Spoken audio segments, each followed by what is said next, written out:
아담의 7대 손이 본문의 에녹입니다. 자, 그 에녹이 아담을 보았을까요? 알 수는 없는데 봤을 것 같아요. 왜냐하면 에녹이 태어났을 때 아담의 나이가 622세였습니다. 아담은 930세에 죽어요. 그러니까 에녹이 태어나서도 300년이 넘도록 아담이 함께 살아 있었어요. 따라서 에녹은 아담에게서 에덴 동산의 이야기, 하나님 이야기 아마 직접 들었을 겁니다. 그리고 그때까지 그의 모든 할아버지들이 다 살아있는 거예요. 그래서 엄청난 경험담을 직접 들었을 겁니다. 우리가 에녹 하면 하나님과 동행하던 사람으로 기억을 합니다. 근데 창세기에 보면은요, 에녹이 2명 나와요.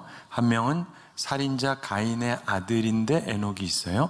그리고 다른 한 명이 바로 본문에 나오는 유명한 하나님과 동행했던 에녹입니다. 이름은 같지만 아주 달랐습니다. 우리는 그 두 사람 에녹을 비교하면서 우리의 삶을 점검해 보기를 바랍니다.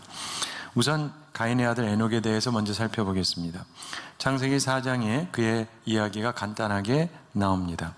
가인의 아들 에녹의 삶에서 우리가 3가지 특성을 발견할 수가 있습니다. 첫째로 하나님을 떠난 삶입니다. 창세기 4장 16절에 보면 가인이 여호와 앞을 떠나서 이렇게 말씀하거든요. 에녹의 아버지였던 가인, 하나님을 떠난 삶을 살았습니다. 그리고 그 가인의 아들 에녹도 역시 그 삶을 계속했습니다. 둘째로 안전과 명성의 추구입니다. 하나님을 떠났어도요, 목표가 있어요. 창세기 4장 17절 후반에 보면 가인이 성을 쌓고 그의 아들의 이름으로 성을 이름하여 에녹이라 하니라, 이렇게 말씀합니다. 가인과 그의 아들 에녹이 성을 쌓았습니다. 즉 안전을 추구했다는 것이죠. 그리고 성 이름을 에녹이라고 했습니다. 즉 명성을 추구했습니다. 셋째로 세상에서 문화 창달에 기여합니다. 그의 후손에서 가축 치는 자의 조상이 나왔다 그러고, 또한 수금과 퉁소를 잡는 모든 자의 조상이 나왔다 그럽니다. 그리고 여러 가지 기구를 만드는 자도 나왔다고 성경이 설명하죠. 다시 말해서 뛰어난 목축업자, 탁월한 음악가, 전쟁 혹은 농사를 위한 기구를 만드는 발명가들이 많이 배출됐다, 이런 이야기입니다. 자, 하나님께서는요, 은혜로우십니다. 그래서 믿음 없는 사람에게도, 교회 안 다니는 사람에게도 재능을 주세요. 그래서 믿음의 가정보다 더 유명해지기도 해요. 교회 다니지 않아도 심지어 악인에게도 재능이 주어집니다. 따라서 하나님을 떠난 삶에서도 안전과 명성이 있을 수 있고 문화창달에 기여하는 탁월함이 있을 수도 있습니다. 참고로 그런 걸 통해서요, 우리 믿음의 사람들이 또 유익을 얻기도 해요. 그들이 만들어 놓은 것으로 인해서. 하여간 하나님의 섭리는 놀랍습니다. 근데 어쨌든 이들의 삶은 하나님을 기쁘시게 하는 삶이 아니잖아요. 하나님을 기쁘시게 하는 삶은 오늘 본문에 나오는 에녹과 같은 삶입니다. 본문에서 아담의 7대 손 에녹의 생애를 보면서 3가지 중요한 특성을 배울 수가 있습니다. 우리도 배워야 되는데, 첫째로 하나님과 동행하는 삶입니다.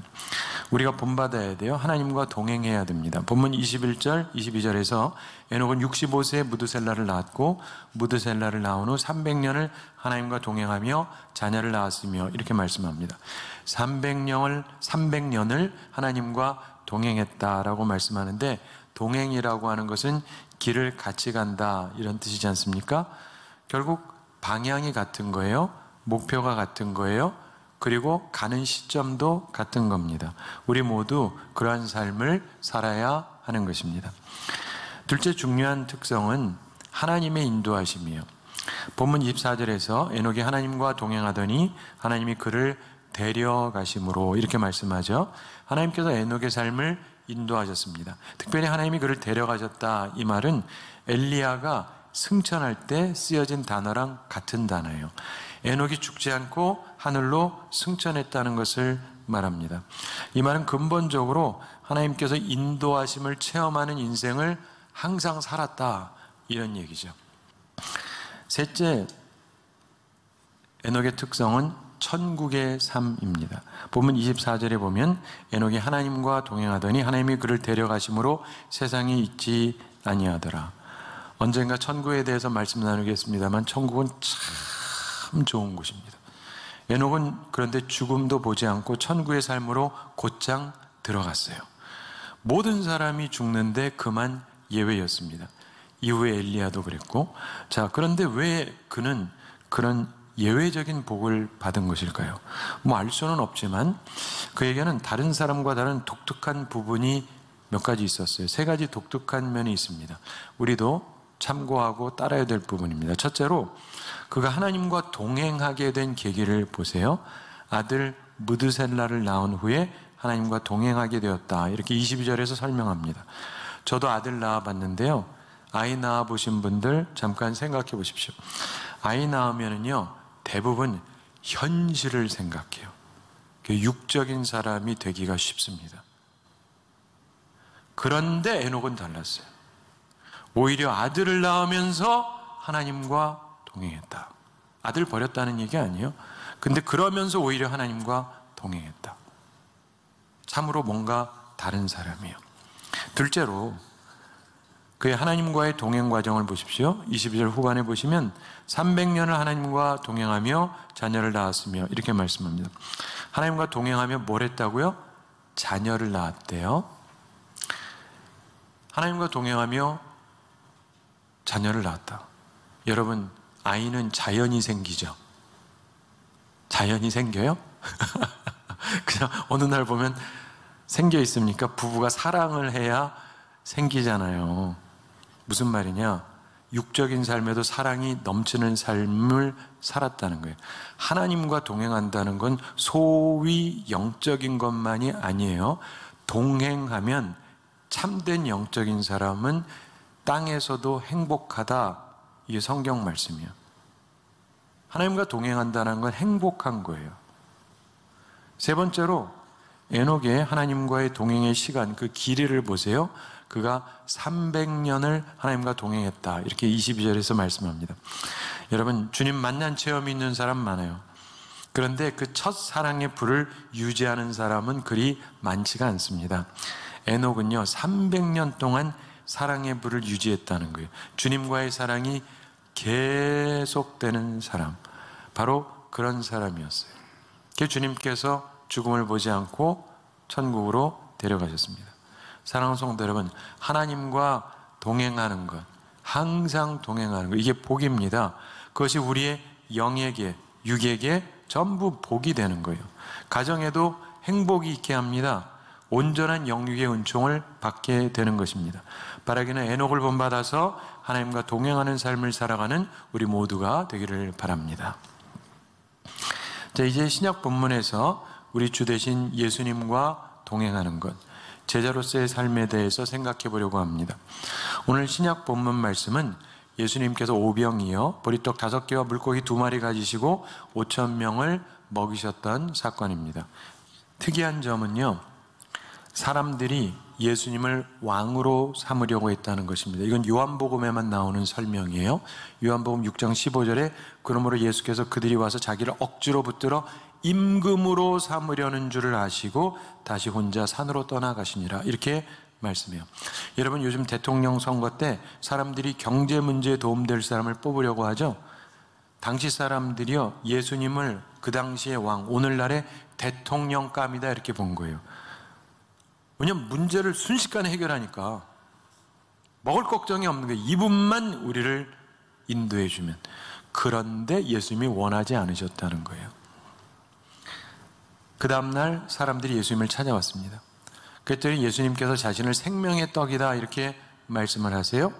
근데 예수님 설교를 듣고 특이한 결과가 발생을 합니다. 본문 66절에 보시면 그때부터 그의 제자 중에서 많은 사람이 떠나가고 다시 그와 함께 다니지 아니하더라, 이렇게 말씀합니다. 한번 같이 읽어볼까요? 66절. 그때부터 그의 제자 중에서 많은 사람이 떠나가고 다시 그와 함께 다니지 아니하더라. 사랑하는 성도 여러분, 우리가 예수님 만나고 예수님이 하시는 기적도 보고 예수님 설교도 친히 듣고, 그럼 얼마나 좋은 일입니까? 그러니까 오늘 만약에 예수님께서 이 자리에서 설교하신다, 그럼 어떨까요? 당연히 다 믿고 주님을 따를 것 같죠. 근데 아니라고 성경이 말씀하는 거예요. 예수님 설교를 듣고 제자들인데 두 종류로 나눠진 거예요. 떠나간 사람과 남은 사람. 이 둘의 차이는 뭐냐? 우리는 이 장면을 살펴보면서 우리 모습을 점검해 보기를 바랍니다. 우선 예수님 떠난 제자들을 생각해 보겠습니다. 그들에게 세 가지 특성이 있었어요. 우리가 피해야 될 부분이죠. 첫째로 잘못된 관심이에요. 사람은 다 관심이 있는데 제자지만 관심이 잘못되어 있었어요. 이들의 관심은 썩는 양식이었습니다. 즉 물질, 돈, 이게 이들의 주 관심사예요. 제자예요. 교회 다녀요. 주님 섬겨요. 그런데 물질, 육체의 음식만을 더 원한 거예요. 모든 관심이 육적인 데만 있는 사람은 결국은 주님을 떠나게 됩니다.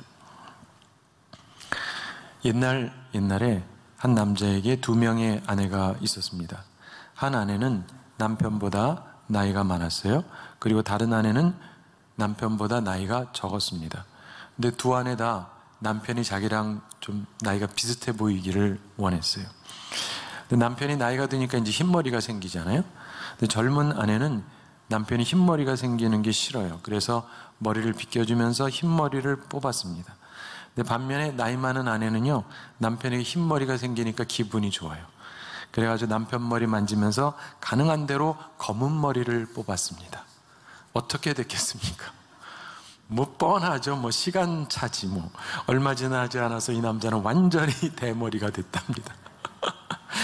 자, 서로 육적인 욕심만 추구하면요, 결국 서로 손해만 보게 되는 거죠. 그러나 많은 사람들이 육적인 관심만을 갖고 살아요. 우리 주의를 해야 되는 거죠. 자, 두 번째로 썩을 양식을 추구하다가 떠나가는 제자들의 특징이 있습니다. 그게 뭐냐면 말씀을 거부해요. 이들은 주님의 말씀을 이해하지 못합니다. 귀는 있는데 들을 귀가 없어요. 그래서 말씀을 거부합니다. 본문 41절에 자기가 하늘에서 내려온 떡이라 하심으로 유대인들이 예수께 대하여 수군거려 이렇게 말씀합니다. 주님 말씀에 의문을 갖는 것입니다. 왜냐? 인간적인 가치로 판단했기 때문이에요. 본문 42절 초반에 보면 이르되 이는 요셉의 아들 예수가 아니냐 이렇게 말합니다. 이들은 우리 식으로 얘기하면 교회 와요. 말씀도 다 들어요. 그런데 들으려고 하지를 않아요. 비판적인 귀를 가진 사람들입니다. 이런 사람들은 결국 떠나게 돼요. 세 번째로 썩을 양식을 따르는 떠나는 제자들의 특징은 변절입니다. 불충성을 말하죠. 이들은 결국 변절합니다. 주님께 등을 돌렸어요. 본문 66절에 그때부터 그의 제자 중에서 많은 사람이 떠나가고 다시 그와 함께 다니지 아니하더라 이렇게 말씀합니다. 한때 기뻐서 몰려들었어요. 그래서 제자가 되겠다 그랬어요. 그래 놓고는 떠나갑니다. 한둘이 아니에요. 많은 사람이 떠나갔다고 돼 있어요. 그리고 다시는 함께하지 않았다 그러는 거예요. 예수님을 규칙적으로 따르던 제자들 중에 많은 사람이 떠났어요. 변절한 것입니다. 우리는 썩을 양식을 추구하다가 떠나는 제자가 되지 말고 영생의 양식을 추구하는 사람, 남는 제자가 되어야 할 것입니다. 영생의 양식을 추구하는 사람, 남는 제자에게 세 가지 특성이 있습니다. 우리가 가져야 되는 것이죠. 첫째가 충성입니다. 충성. 많은 제자들이 떠나니까 예수님께서 12제자에게 물으십니다. 예수님은 12제자도 있고 70인도 있고 또 많은 사람들이 있었어요. 12에게 묻습니다. 너희도 가려느냐? 너희도 가려느냐? 그때 베드로가 대표로 말합니다. 68절 후반에 우리가 누구에게로 가오리까? 이렇게 답합니다. 내가 어디로 가오리까가 아니고 우리가 이렇게 얘기합니다. 다른 12제자의 대변인으로서 말을 하는 겁니다. 충성을 말하고 있습니다. 항상 베드로는요, 충성된 사람이 되려고 노력을 했습니다. 영생의 양식을 추구하는 사람만이 진정한 충성심을 갖습니다. 우리 모두 주님께 충성된 제자들이 다 되기를 바랍니다. 둘째로 이 남은 제자들은 바른 관심을 갖고 있었어요. 관심인데 바른 관심. 68절에 보면 베드로가 답합니다. 주여 영생의 말씀이 주께 있사오니 우리가 누구에게로 가오리까? 자, 영생의 말씀이 주께 있사오니 이렇게 말합니다. 그는 예수님께서 하신 말씀, 썩을 양식을 위하여 일하지 말고 영생하도록 있는 양식을 위하여 하라, 이 말씀, 그리고 주님이 하신 나는 생명의 떡이니, 이 말씀을 들으면서 그의 관심을 영생의 양식, 영생의 말씀에 집중을 했어요. 우리가 오늘 교회에 나왔습니다. 여러분의 주 관심사는 무엇입니까? 끝까지 주님과 함께하는 남는 제자는 바른 관심, 영생의 양식에 관심을 갖는 제자들입니다. 참고로 그렇게 살면 나머진 주님이 알아서 책임 다 져주시는 거예요. 영생의 양식을 추구하는 남은 제자의 셋째 특징이 있습니다. 의심 없는 믿음이에요. 의심 없는 믿음. 예수님 설교를 듣고 사람들이 의심하기 시작을 해요. 그때 예수님께서 너희 중에 믿지 아니하는 자들이 있느니라 이렇게 말씀하셨습니다. 결국 의심하던 자들은 주님을 떠납니다. 그러나 믿음을 가진 사람들, 의심 없는 믿음을 가진 사람들은 남았어요. 본문 69절에서 베드로가 대표로 말하죠. 우리가 주는 하나님의 거룩하신 자이신 줄 믿고 알았사옵나이다, 이렇게 답합니다. 다른 사람들은 의심하지만 우리는 믿고 알았다, 이렇게 고백을 합니다. 이런 믿음으로 이들은 결국 결실을 맺게 됩니다. 우리가 아는 대로 베드로는 이후에 아름다운 믿음의 결실을 맺습니다. 영생의 양식을 추구하는 사람이었기 때문에 그렇습니다. 우리 모두 의심 없는 믿음을 가지고 주님을 따르게 되기를 바랍니다. 자, 말씀을 마치기에 앞서서 생각할 게 하나 있습니다. 이 가룟 유다에 대한 이야기입니다. 70절에 예수께서 대답하시되 내가 너희 12를 택하지 아니하였느냐, 그러나 너희 중에 한 사람은 마귀니라, 이렇게 말씀합니다. 71절에서 부연 설명하시죠. 이 말씀은 가룟 시몬의 아들 유다를 가리키심이라. 그는 12 중에 하나로 예수를 팔자러라, 이렇게 말씀합니다. 남은 사람, 이들이 다 알곡은 아니다, 이런 뜻이에요. 너희 중에 한 사람은 마귀니라. 이 마귀라는 단어는 원어로 디아볼로스라고 하는 말입니다. 그 말은 비방자, 참소자를 뜻해요. 가룟 유다는요, 예수님을 떠나지 않았어요. 그러나 그는 차라리 떠난 사람보다 훨씬 악한 자였습니다. 계속 남아서 비방하고 참소해요. 그는 자신의 목적을 위해서 예수를 이용할 작정으로 남아 있는 것이었습니다. 그야말로 저주받은 영혼이었습니다. 우리 가운데 이런 사람은 한 명도 없기를 바랍니다. 사랑하는 성도 여러분, 베드로는 예수님의 수제자라고 그러잖아요. 왜 그런지 아십니까? 그는 한 가지가 확실하게 다른 사람들하고 달랐어요. 뭐냐? 시험에 잘 빠지지를 않았어요. 시험에 잘 빠지질 않아요. 많은 사람들이 시험에 빠집니다. 그리고 실망해서 예수님을 떠나요. 근데 베드로는 남들이 시험에 들 때 그는 시험에 빠지지 않았습니다. 그것이 중요해요. 저는 가장 충격적으로 느끼는 게 베드로한테 사탄아 물러가라 그랬어요. 제가 살면서요, 여지껏 교인한테 사탄아 내 뒤로 물러가라라고 말한 적 한 번도 없어요. 그 말하면 시험 안 들까요? 근데 베드로는요, 그래도 시험 안 들고 주님 잘 따라가요. 하여간 대단한 사람이에요. 그렇죠? 네. 대단한 사람이에요. 여러분, 감기나 독감 이게 유행해도요, 면역력이 있으면 괜찮은 건 아시잖아요? 이 참된 제자는요, 영적인 면역력이 강해요. 영적 감기에 잘 걸리지 않습니다. 영적 폐렴에 잘 걸리지를 않아요. 시험에 잘 빠지지를 않아요. 시험을 잘 이겨요. 그래서 참된 제자고 수제자입니다. 사랑하는 성도 여러분, 참된 제자가 되시기 바랍니다. 끝까지 가셔야 돼요. 그러려면 시험을 이겨야 됩니다. 어떤 시험도 이겨야 돼요. 건강해서, 영적으로 건강해서 강한 면역력을 가지셔야 돼요. 보통 사람도 면역력이 있는 사람은 병균 잘 이기는 것처럼 여러분이 영적으로 면역력이 강한 사람이 되셔야 돼요. 그래서 승리하는 우리 모두가 되기를 바랍니다. 자, 말씀의 결론을 맺습니다. 우리 모두 에녹처럼 하나님과 동행하게 되기를 바랍니다. 하나님과 같은 목표를 가지고 살아야 돼요. 하나님 중심으로. 그리고 베드로처럼 참된 제자로 살아가야 됩니다. 오가는 감기 다 걸리지 말고 시험 이겨야 돼요. 오가는 영적 시험 다 이기셔야 돼요. 건강하셔야 됩니다. 그래서 주님과 동행하고 참된 제자로 사는 우리 모두가 되기를 바랍니다. 제가 한 가지 이야기 말씀드리면서 오늘 말씀 마치겠습니다. 미국 엘라바마주의 수마탕가라고 하는 곳에 수양관이 있습니다. 근데 그 수양관 뒤에 약간 높은 산 정상에 큰 십자가가 서 있어요. 그리고 밤이면은 불로 조명을 합니다. 그래서 멀리서도 볼 수 있습니다.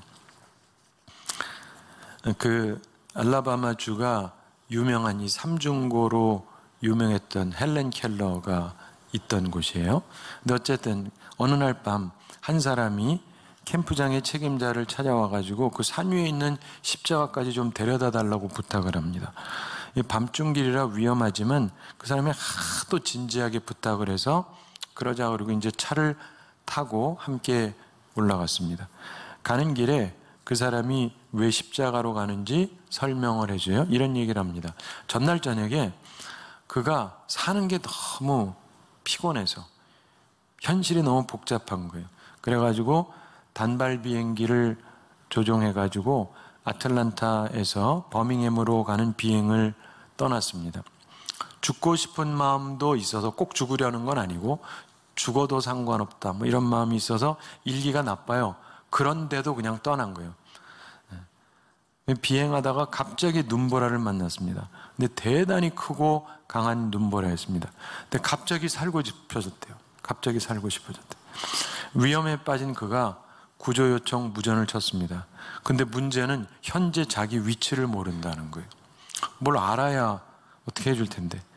근데 짙은 눈보라 속에 있으니까 아무것도 볼 수가 없는 거예요.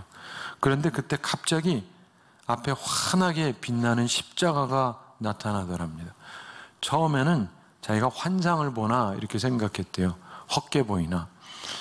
근데 확실하게 보이긴 보이니까 무전으로 자기가 어디 있는지는 모르지만 하여간 밝게 빛나는 십자가 앞에 있다 이렇게 말했답니다. 그랬더니 상대방이 거기요? 아는 거예요. 그 위치를 파악하고 가장 가까이 있는 작은 비행장으로 인도해 줬습니다. 그래서 무사히 비상 착륙을 했어요. 비행장 사람들이 그에게 십자가 때문에 구조가 가능했다 이렇게 설명해 줬다고 합니다.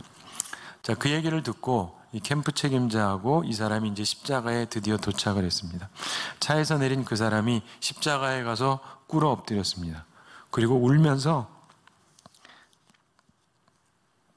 어젯밤에 자기를 구원해 주신 것에 대해서 감사 기도를 드렸습니다. 고맙겠죠. 그리고 기도를 끝내고 일어난 이 사람이 이렇게 말했습니다. 나는 다시 하나님께 돌아올 수 있는 길을 발견했습니다. 다시는 되돌아서지 않을 것입니다. 사랑하는 성도 여러분, 이 사람의 고백이 우리의 고백이 되기를 바랍니다. 다시는 되돌아서지 않을 것입니다. 또한 베드로의 고백이 우리의 고백이 되기를 바랍니다. 주여 영생의 말씀이 주께 있사오니 우리가 누구에게로 가오리이까? 육체의 양식을 추구하다가 떠나가는 제자들처럼 되지 말고 영생의 양식을 구하며 주님과 함께 남는 제자들처럼 우리들이 온전한 제자들이 되기를 바랍니다. 바라기는 우리가 에녹처럼 주님과 동행하고 베드로처럼 참된 제자로 살아가서 주님께서 우리를 위해 준비하신 참된 복을 누리며 사는 우리 모두가 되기를 우리 주님의 이름으로 축원합니다.